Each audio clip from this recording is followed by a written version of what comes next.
San Dimas, a quiet town nestled between the foothills and forgotten roads of New Mexico, wasn't the kind of place you'd expect to find a ghost. It was a town where everyone knew your name and no one asked too many questions. But beneath its dusty surface lay a secret so dark it would haunt the town forever. In 2013, Father Miguel Ramirez arrived in San Dimas under the guise of humility and faith. He led sermons at St. Agnes Church, comforted widows, mentored young men teetering on the edge of gang life. He became a pillar of peace. But what no one knew, not his congregation, not the local police chief, not even the bishop who appointed him, was that Father Miguel was a man running from something far greater than sin. Years earlier, across the border in Sinaloa, Mexico, Miguel Ramirez had lived a different life. A brutal one. Before he took the collar, he took lives. Under the name El Silencio, he served as a high-ranking enforcer for the Rafael Cortez cartel, responsible for dozens of disappearances, executions, and the orchestration of mass drug shipments through U.S. borders. Then, suddenly he disappeared, vanished after allegedly stealing hundreds of thousands in drug money. His escape was no miracle. It was blood-bought. And the men he betrayed had never stopped looking for him. 10 years later, on an otherwise ordinary Sunday evening, a black SUV pulled up outside the church. A man wearing a skull ring and a knowing smirk stepped out and called him by the name San Dimas didn't know. El Silencio. That man came bearing a message from the one person Miguel feared more than God, Don Rafael. The cartel had found him. And they wanted payment. Not money. Not forgiveness. A life. Specifically, the life of Eliza Caldwell, the daughter of Senator Henry Caldwell, the man spearheading a multi-state crackdown on cartel finance networks. Her head, delivered in secret, would wipe Miguel's debt clean.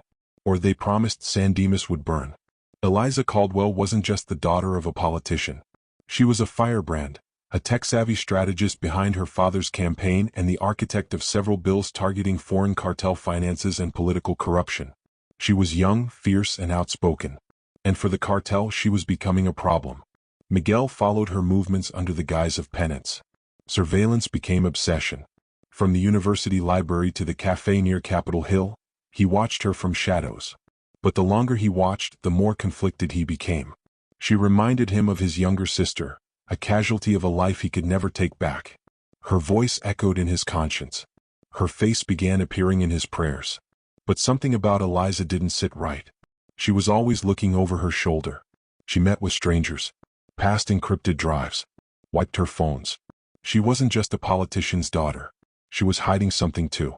One night, Miguel confronted her outside a metro station. But she wasn't surprised to see him. "Took you long enough, Padre," she said. Inside a nondescript car, Eliza revealed what she'd been building, a dossier she called the Judas File. It was a data dump compiled over 2 years. Hidden camera footage, financial trails, intercepted messages. Names of judges, police chiefs, even clergy. All compromised. All on the cartel's payroll. At the top of the list, Senator Henry Caldwell. Her father. Eliza wasn't protecting the senator. She was planning to destroy him. And she needed Miguel's help to leak it. Miguel had a choice.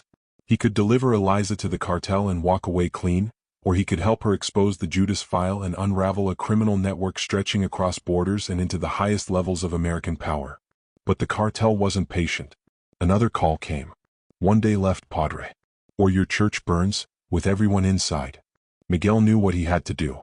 That night, he stripped the altar bare and repurposed the sanctuary, tripwires in the confession booths, candles filled with gasoline, fire exits bolted shut. He turned the house of God into a battleground. At 7:43 a.m., Father Miguel Ramirez went live on an encrypted stream.